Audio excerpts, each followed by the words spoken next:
যোৱাকালি কংগ্ৰেছ দলৰ এজন সাংসদে এই এলিভেটেড কৰিডৰক বিৰোধিতা কৰিছে। মই কংগ্ৰেছ দলৰ এই সাংসদ গৌৰৱ গগৈ ডাঙৰীয়াক ক'ব খোজো, আপুনি বিৰোধিতা কৰি থাকক, কিন্তু অসমে সপোন দেখিছে আকাশ চোৱাৰ, আৰু অসমে আকাশ চুবই, এই কথা মই আপোনাক স্পষ্টভাৱে ক'ব বিচাৰো। আজি অসমীয়াই কোনো পাকিস্তানৰ এজেণ্টৰ ওচৰত আত্মসমৰ্পণ নকৰে। আজি অসমীয়াই কোনো অচিনাকি মানুহৰ ওচৰত আত্মসমৰ্পণ নকৰে। অসমীয়াই অচিনাকি মানুহৰ মাটি উচ্ছেদ কৰি বটদ্ৰৱা থানত শংকৰদেৱৰ আৱিৰ্ভাৱ ক্ষেত্ৰ নিৰ্মাণ কৰিছে।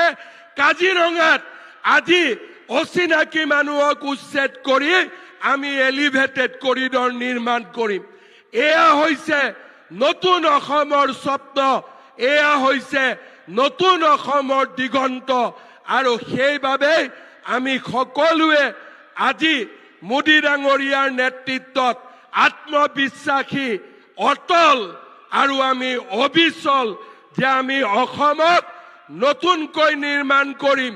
ভাৰতবৰ্ষৰ ভিতৰতে সৰ্বশ্ৰেষ্ঠ ৰাজ্য হিচাপে আমি অসমক প্ৰতিষ্ঠা কৰিম।